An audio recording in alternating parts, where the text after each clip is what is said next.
Bab 11 ini isinya adalah uji T untuk dua sampel yang berhubungan atau related. Nah, untuk yang berhubungan atau related ini sedikit berbeda dengan yang lalu kita bahas, yaitu uji T independen. Tapi pada prinsipnya kurang lebih sama saja. Nah, sebelum kita masuk ke pembahasan statistikanya, saya perlu menjelaskan sedikit mengenai desain penelitian.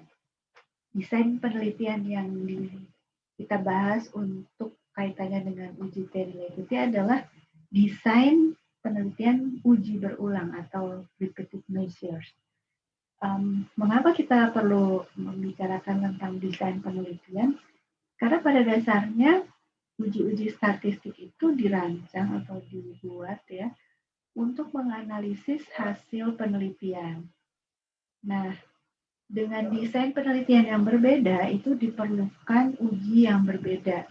Nah, oleh karena itu kita perlu sedikit membahas tentang metode penelitian karena itu sangat berkaitan dengan uji statistiknya. Kali ini yang kita bahas adalah desain repeated measures. Apa itu desain repeated measures atau desain pengukuran berulang? Biasa juga dikenal sebagai within subject design. Nah, maksudnya gimana? Jadi satu kelompok partisipan gitu, itu diukur beberapa kali. Nah, untuk uji T ini diukur 2 kali, yaitu misalkan ya pretest dan post-test. Jadi subjeknya kan sama, orangnya sama, tetapi dia diukur sebelum mendapatkan intervensi dan setelah mendapatkan intervensi. Sehingga kita sebagai peneliti itu akhirnya mendapatkan 2 skor yang terpisah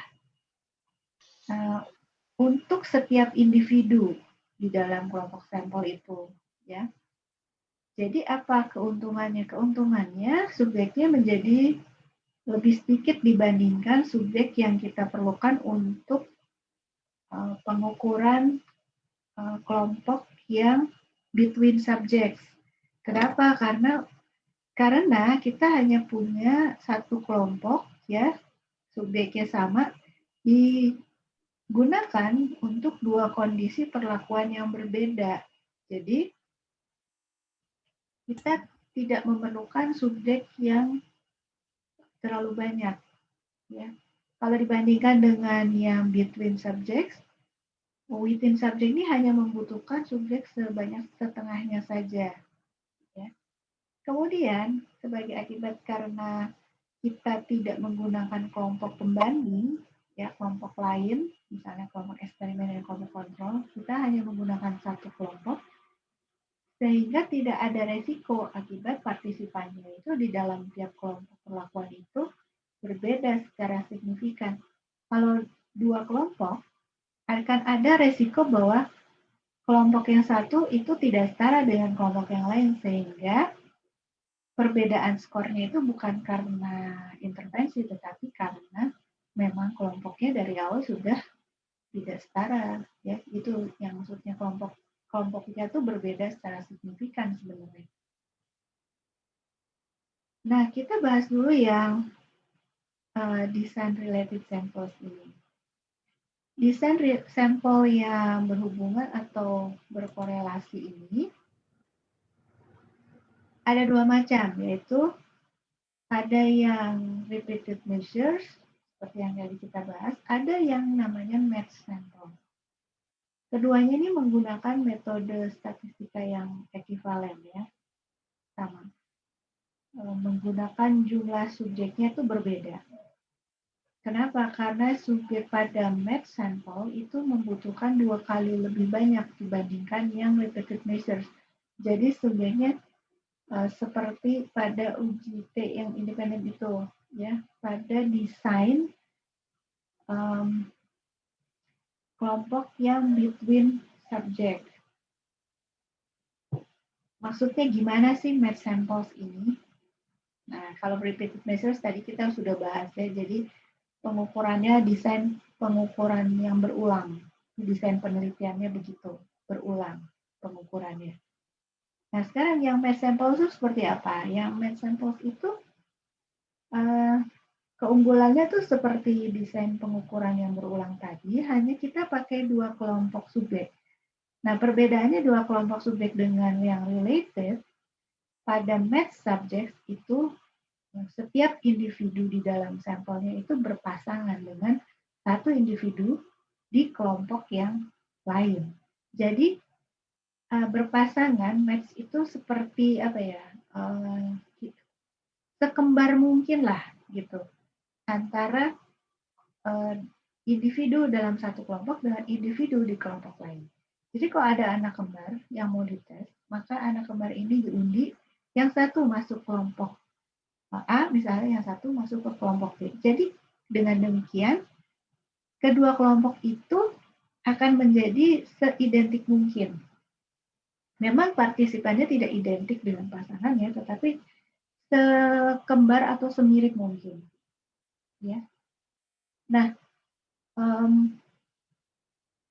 identiknya itu tidak dalam segala hal, tetapi hanya untuk variabel tertentu yang mau kita teliti, ya, yang berkaitan.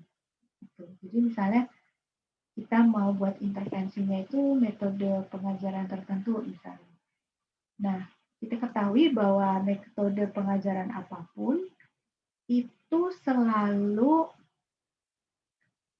berkaitan dengan tingkat kecerdasan dari peserta didiknya. Oleh karena itu, IQ yang sama itu dibagi dua. Diundi, yang satu masuk kelompok A, yang satu masuk kelompok B. Sehingga kedua kelompok ini setara IQ-nya. Nah, ini IQ itu adalah variabel yang mau kita teliti.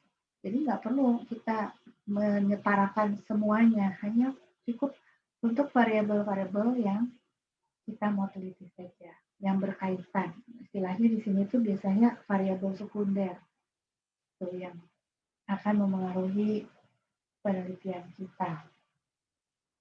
Nah, ini menggunakan statistika yang sama, yaitu uji T related.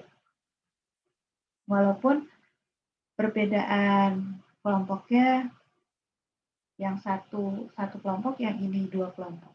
Ya, tetapi karena dia semirip mungkin pasangannya, maka dia masuk kelompok yang desain penelitian related samples. Asumsinya gimana? Asumsinya itu observasinya harus independen, jadi satu subjek tidak mempengaruhi skor subjek lain. Lalu distribusi populasinya dari D itu harus mana? Apa sih D? D itu adalah difference atau perbedaan skor dari post-test dengan pre-test. Ya. Jadi itu yang kita kerjakan. Sekarang kita bekerja dengan D. Rumusnya seperti ini. Ya, secara esensial sih sama aja sama uji tes satu sampel. Kita menggunakan skor D itu tadi, bukan skor mentah lagi. Kalau sebelumnya kita pakai skor mentah, sekarang kita pakai skor difference itu, yaitu skor post test dikurangi skor pre-test. Lalu rata-ratanya gimana ya? Sekarang rata-ratanya adalah dari D-nya ini. Jadi mean difference-nya itu, rata-rata dari difference-nya. Lalu uji T-nya bagaimana? Rumusnya seperti ini. Semirip mungkin kan dengan yang sebelumnya, M dikurangi mu.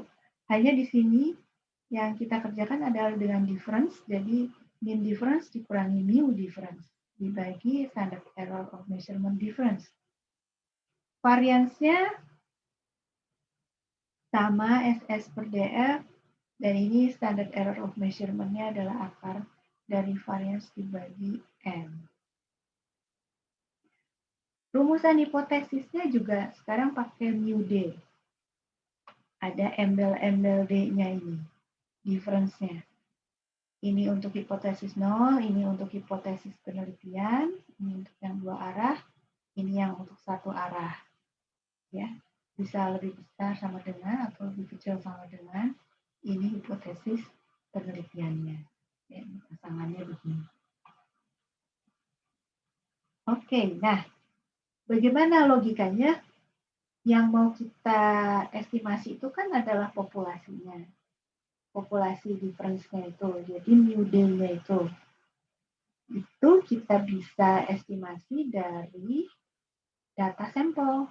Data sampel kita itu datang dari difference ini. Jadi kalau ini subjek kita ada 4 orang, ini pre-test, ini post-test ya.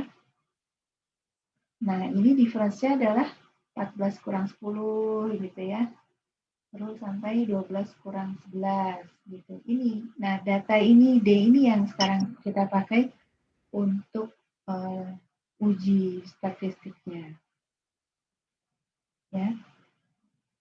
Oke, sebelum kita kejauhan, kita coba cek pemahaman kita dulu ya. Ada 2 pertanyaan.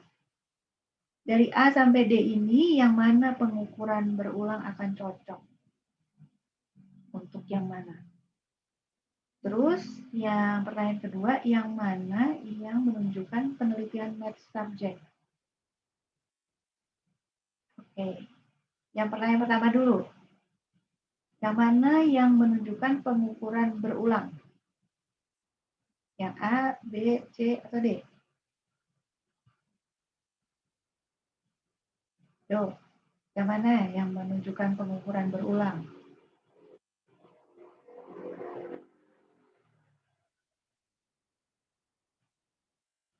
Yang mana yang pengukuran berulang? Langsung ngomong aja juga boleh. Yuk. Yang mana pengukuran berulang? Yang D bukan, Bu? Benar, yang D. Kamu taunya dari mana, D? Karena kan kalau yang A itu kan anak kembar itu kan lebih ke yang match sampel itu. Kalau kekuatan laki-laki sama perempuan kan dia nggak bisa berulang karena laki-laki sama perempuan kan nggak bisa diulang kan. Terus self esteem sama atlet dan bukan atlet juga tidak bisa diulang kan, Bu, karena kan dia beda. Kalau subjeknya ini diukur di bulan September dan Desember kan berarti dia bisa diulang karena subjeknya satu. Di sini kata kuncinya adalah berulang. Jadi diukur di bulan September, terus diulang lagi di bulan Desember. Jadi betul sekali ya, yang jawabannya adalah yang D, ya, karena diulang di sini. Diulang. Mengukurnya di bulan September dan Desember, ada 2 kali pengukuran. Ya. Oke. Sekarang yang mana yang penelitian match subjects?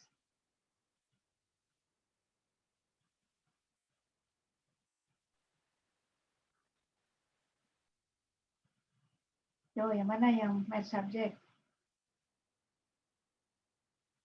Langsung ngomong juga boleh. Yo.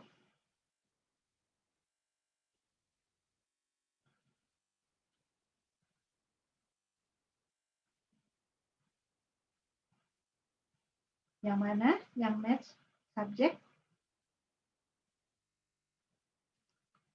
Dari A, B, C, D itu yang mana?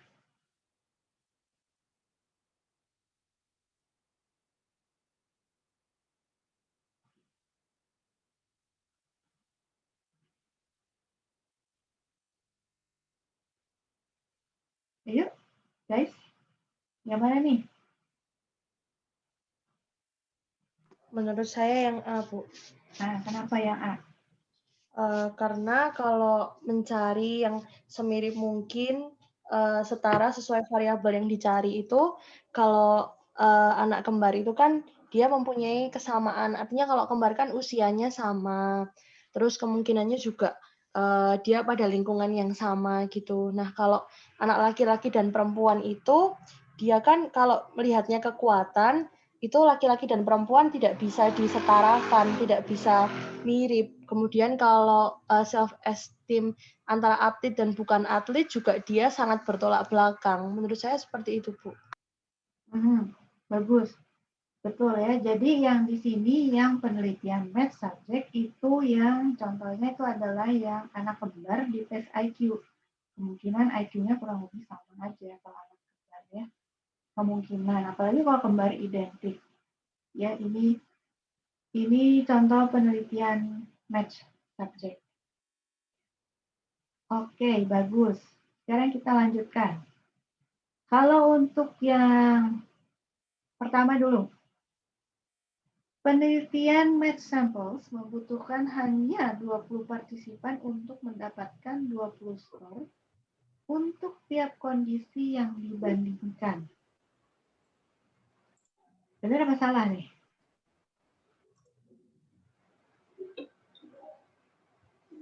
Penelitian match samples membutuhkan hanya 20 partisipan untuk mendapatkan 20 skor untuk tiap kondisi yang dibandingkan. Benar nggak?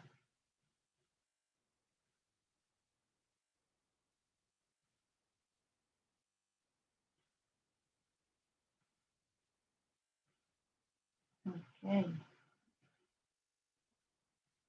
Tuh, ada yang udah jawab delete lagi.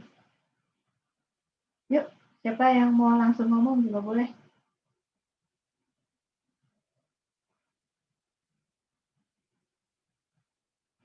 Match samples itu membutuhkan hanya 20 partisipan untuk mendapatkan 20 skor nggak?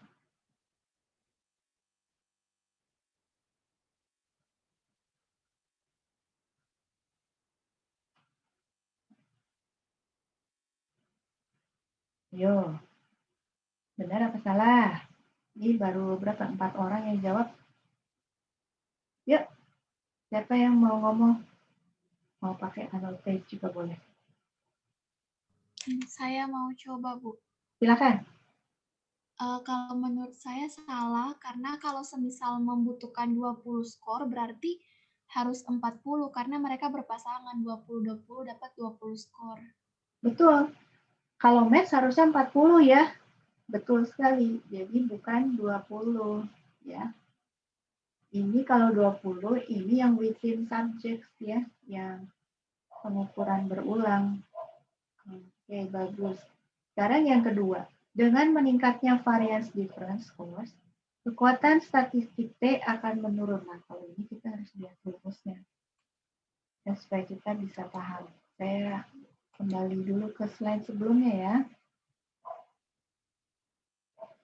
Nah, ini. T ini, dia akan menjadi besar kalau ini besar atau kecil. Ini standard error of measurement, dia mengandung variance. Jadi, apakah kalau variance ini semakin besar, T ini akan semakin besar atau semakin kecil?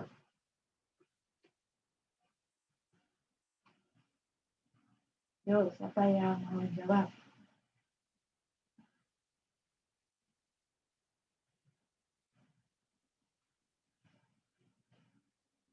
Menurut Anda, T-nya akan semakin besar atau semakin kecil kalau variansnya itu semakin besar? Semakin kecil, Bu. Kenapa semakin kecil? Ini suaranya siapa? Philip ya? Kalau pembaginya semakin besar kan hasilnya berarti semakin kecil, Bu. Betul. Kalau M-nya semakin besar, T-nya semakin besar atau semakin kecil? Ya, tergantung pembaginya lagi, Bu. Kalau ininya tetap, terus ininya makin besar? Ya, berarti T-nya besar, Bu.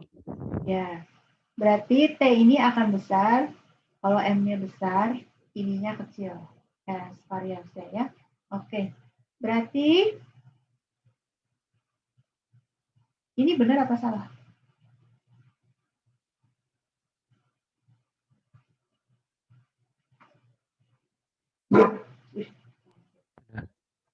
Ya, pernyataannya kedua ini benar apa salah?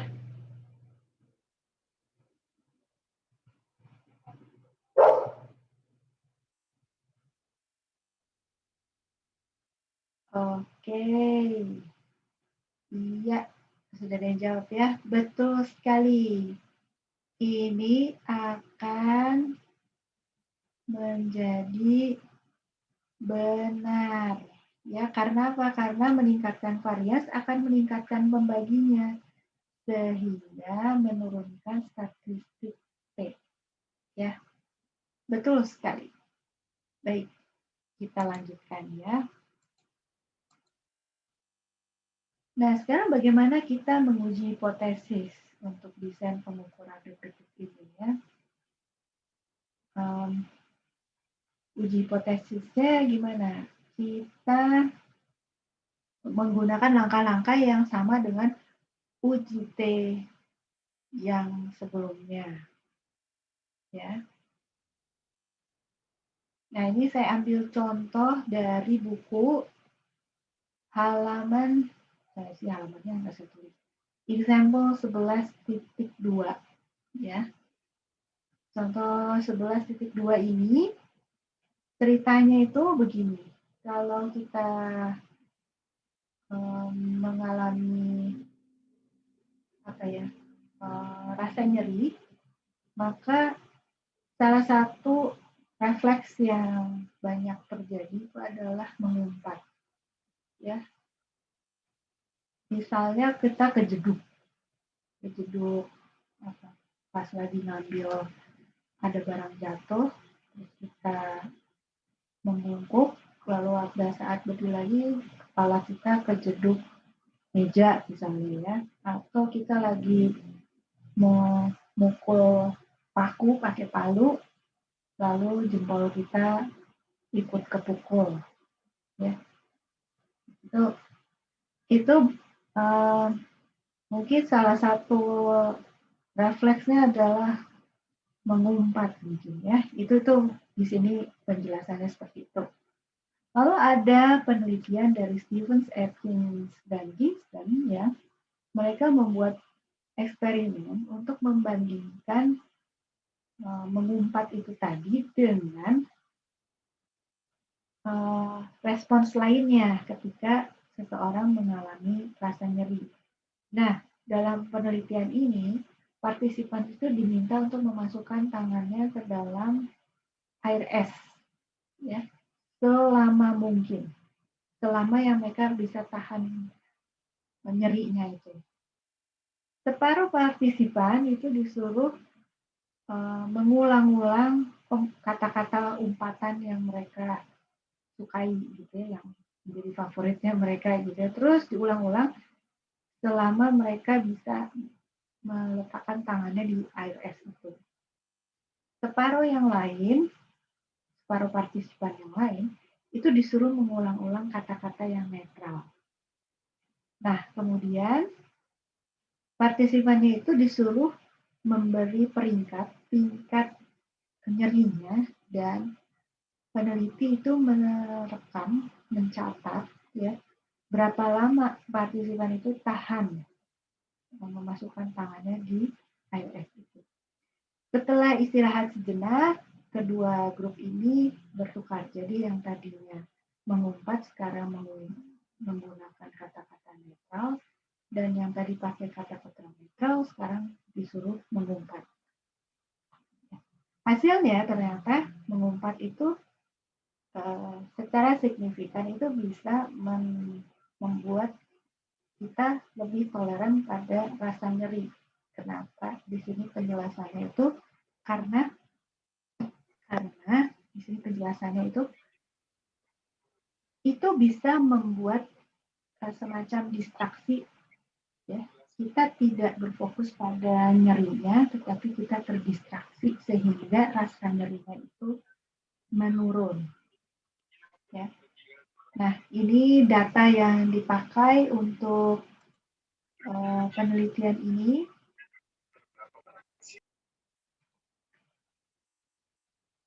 Ini yang kata-kata netral, ini yang mengumpat, ya. Nah, bagaimana langkah-langkahnya?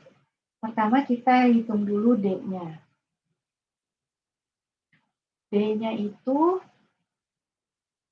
didapat dari perbedaan antara swearing itu neutral words dengan swearingnya itu, ya. Jadi 7 dikurangi 9 gitu ya. Dapatnya -2. Ya, lalu 7 kurang 8 -1 dan seterusnya. Terus kita bisa jumlahkan ke bawah, ya. Lalu kita dapat sigma D. Terus kemudian kita ke samping, kita kuadratkan D-nya, kita dapat sigma D kuadrat dengan menjumlahkan ini semua. Nah, ini adalah rata-rata dari D, difference-nya. Lalu untuk menghitung SS-nya, kita menggunakan sigma D dan sigma D kuadrat. Ya. Setelah itu, kita hitung. Setelah itu kita nyatakan dulu hipotesisnya dan menentukan alfanya. Di sini saya kasih contoh hipotesis 2 arah dan alfanya 5%. Ini artinya nggak ada perbedaan di antara dua kondisi itu tadi, dan ini terdapat perbedaan. Dari alfa kita dapat DF, ya. DF-nya 8, lalu kita dapat alfa, dari alfa dan DF kita dapat daerah kritis. Ya. Kita dapat daerah kritis karena kita dapat theta pilnya adalah plus minus 2,306. Setelah itu kita hitung S kuadrat variance dan standard error of measurement-nya. Ya. Nah, kalau kita sudah dapat ini, maka sekarang kita bisa hitung T-nya. Ya. T-nya itu tadi, MD itu kita peroleh dari yang ini tadi, ya, minus 2. Lalu ini standard error-nya 0,667. Daerah ini selalu 0. Maka kita peroleh T hitungnya minus 3. Nah, minus 3 itu kalau kita lihat di daerah ini, di kurva ini, itu dia ada di daerah kritis. Di sini kan, minus 3. Nah, jadi karena dia ada di daerah kritis, maka kita menolak H0. Artinya ada perbedaan di antara kelompok yang menggunakan kata-kata netral dan yang mengumpat. Begitu. Itu langkah-langkahnya, ya, kurang lebih sama seperti yang sebelumnya. Lalu faktor-faktor yang mempengaruhi hasil uji T apa aja? Yang pertama itu besar difference-nya. Semakin besar difference-nya itu apa sih? Semakin besar ini, difference ini, maka T-nya akan semakin besar. Kita butuh T yang sangat besar, ya, atau sangat kecil, supaya bisa ada di daerah kritis ini. Jadi, T-nya itu harus besar atau sangat kecil, harus ekstrim T-nya. Nah, supaya T-nya itu besar atau sangat kecil, maka D ini harus besar. Ya. Harus besar. Lalu ukuran sampel. Semakin besar ukuran sampel, semakin kecil standard error-nya. Ya. Dan besar variansnya. Standard error semakin besar, T-nya semakin kecil. Kemudian variabilitas sebagai pengukuran konsistensi. Ketika perlakuan memiliki efek yang konsisten, ya, difference force-nya kan berkumpul bersama. Nah, ini variabilitasnya itu akan menjadi rendah. Sementara ketika efek perlakuan itu tidak konsisten, difference force-nya itu tersebar, variabilitasnya itu tinggi. Efek perlakuannya itu bisa signifikan kalau variabilitasnya rendah, tetapi tidak signifikan kalau variabilitasnya tinggi. Ini maksudnya gimana? Maksudnya gini. Nah, ini kalau konsisten itu seperti ini, dia berkumpul datanya. Walaupun rata-rata difference-nya itu tetap minus 2, ya, tapi standar deviasinya 2, dibandingkan yang ini, rata-ratanya sama minus 2, tetapi standar deviasinya 6, artinya variabilitasnya lebih besar. Ini yang tidak konsisten, karena datanya tersebar. Variabilitasnya lebih besar. Nah, ini variabilitasnya lebih kecil. Ya. Ini konsep ini adalah konsep-konsep yang berkaitan dengan uji T related ini. Oke, saya pikir itu konsep yang bisa saya sampaikan. Adakah pertanyaan yang perlu kita bahas?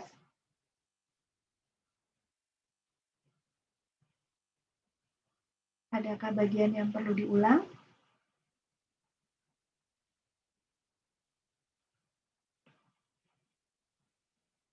Silakan, mungkin ada bagian-bagian yang kurang jelas.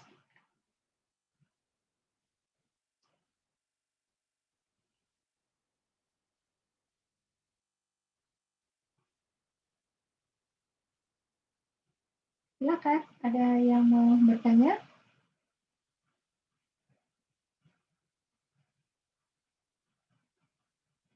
Nah, kakak-kakak kalau nggak ada yang bertanya, mungkin kakak-kakak ada yang mau tanya, Kak?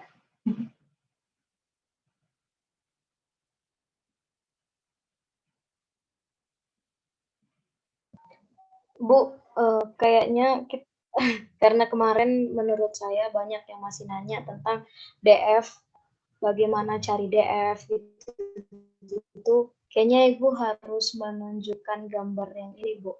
Tabel yang di buku Grafeter deh, Bu. Karena kemarin banyak sekali yang tanya sama saya itu. Kita udah kasih tahu jelas.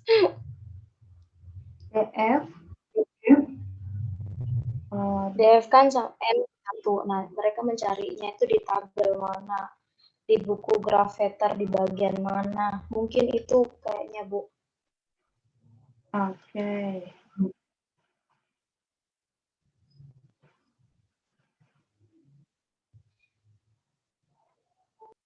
Nah, kalau Anda buka buku Grafeter, ya, buku Grafeter, Anda cari di bawah, cari di Appendix B, itu ada statistical tables, itu segala macam tabel statistik itu ada di sini yang kita pakai. Ya. Kalau yang B1 itu adalah tabel untuk uji Z, ya, tabel normal itu low Z, ya.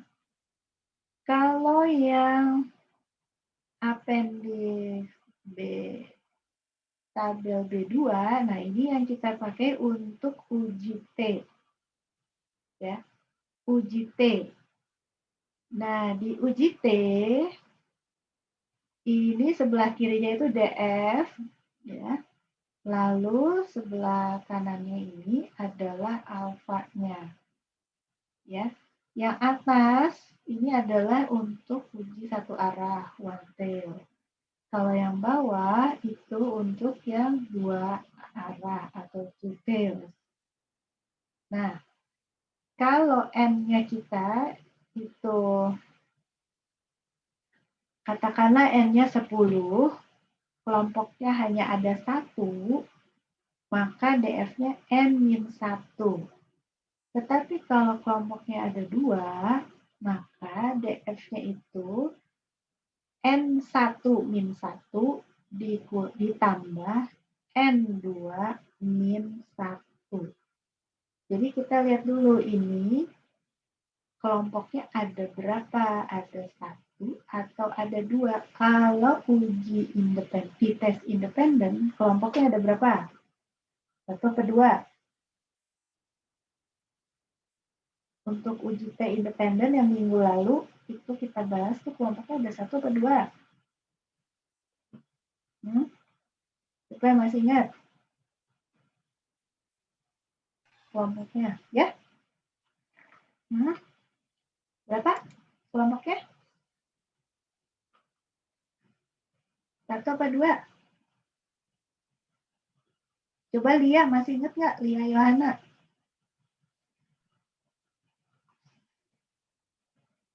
Untuk uji T independen itu kelompoknya 1 atau 2, Lia?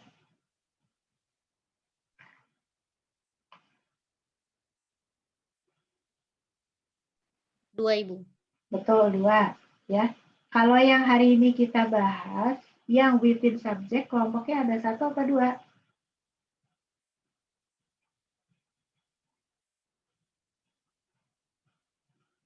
Siapa yang masih ingat? Yang barusan kita bahas. Within 1, Bu. Ya, betul. Yang within itu 1 ya, Febel. Kalau 1 berarti DF-nya itu N-1. Jadi kalau N-nya kita, sampel kita ada 10 orang, DF-nya berapa?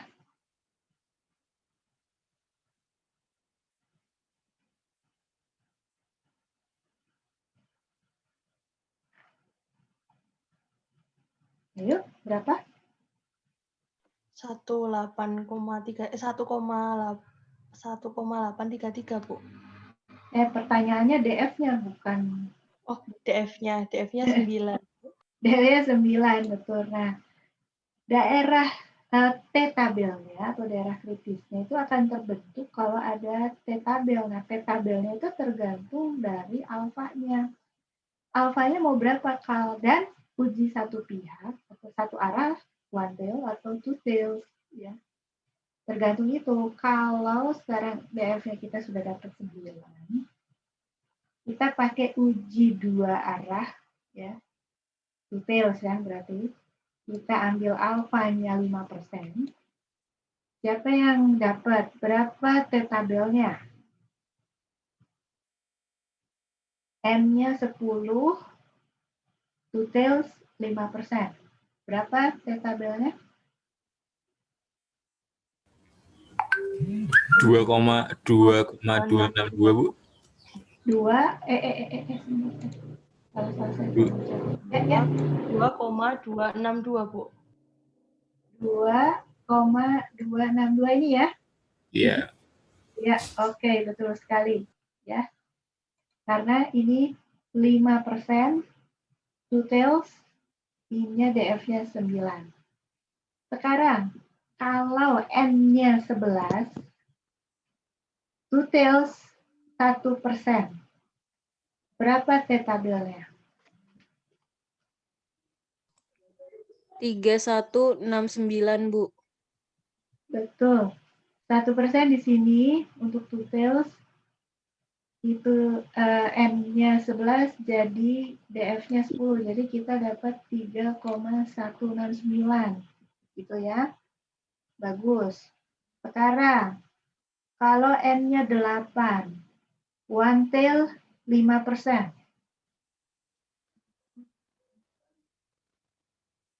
Berapa T-tabelnya?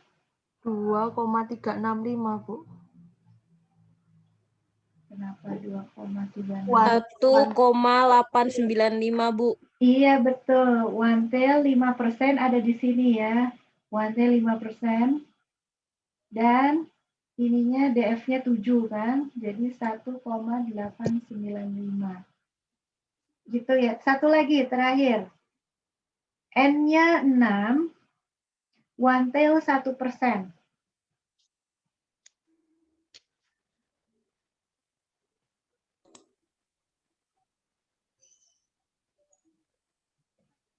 $3,365. Betul sekali, 3,365 yang ini ya. Oke, begitu. Ya, saya pikir secara prinsipil sudah bisa ya. Adakah yang mau bertanya lagi? Silakan, gak usah malu-malu ya.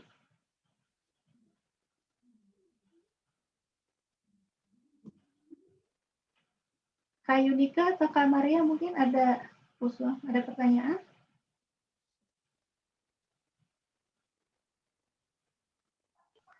Kalau saya udah nggak ada sih, Bu. Nggak ada ya? Oke, baik. Nah, dari materi yang tadi, sekarang mungkin gimana kalau kita masuk ke pembahasan soal-soal? Bu, boleh Silakan. bertanya? Boleh dong. Boleh. Gimana? Oke. Tadi yang contoh soal example 11 titik berapa itu kan tadi yang Oke, saya tunjukkan. Saya tunjukkan aja ya biar kita bisa. Nah, yang ini. Ini kah? Oh ya ini, Bu. Uh-huh. Maksudnya bisa di next lagi, Bu. Oh, yang oke. ada tabelnya, Ibu, yang ada tabelnya. Ini. Ya ini D-nya itu apakah yang sebelah kanan selalu dikurangi sebelah kiri apa gimana, Bu? Masih bingung. Oh, gitu. Sebenarnya sih nggak masalah mau kanan kurang kiri, tetapi pada prinsipnya kita samakan saja ya supaya kita tidak bingung. Anggap saja yang sebelah kiri itu pretest, sebelah kanan itu posttest. Jadi pengukuran pertama, ini pengukuran kedua. Mungkin lebih enak kita lihat yang gambar yang ini. Nah, ini. Ya. Jadi pengukuran pertama, kita katakan gitu, pengukuran pertama, ini pengukuran kedua. Kita katakan saja seperti itu. Ya. Jadi D ini, sebetulnya dibalik juga nggak apa-apa, tetapi nanti hasilnya jadi kebalik, yang satu negatif, yang satu positif. Nah, supaya kita sama, ya, supaya tidak ada kebingungan, mempermudah kita sendiri, maka untuk kelas ini kita sepakati saja 2 pengukuran yang ini, 2 dikurangi yang pertama, gitu. Supaya nanti hasilnya positif dan negatifnya itu sama. Begitu. Sampai sini bagaimana? Bisa dipahami kah? Bisa Ibu, terima kasih. Oke. Apakah ada pertanyaan yang lain?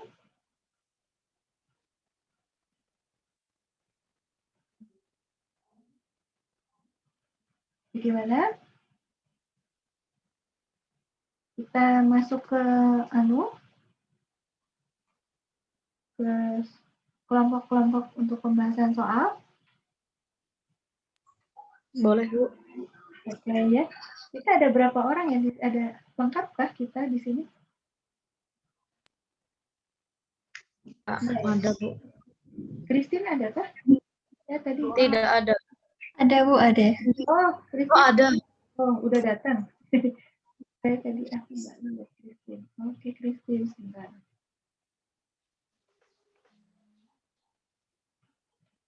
Baik, berarti kita ada 4 ruangan ya.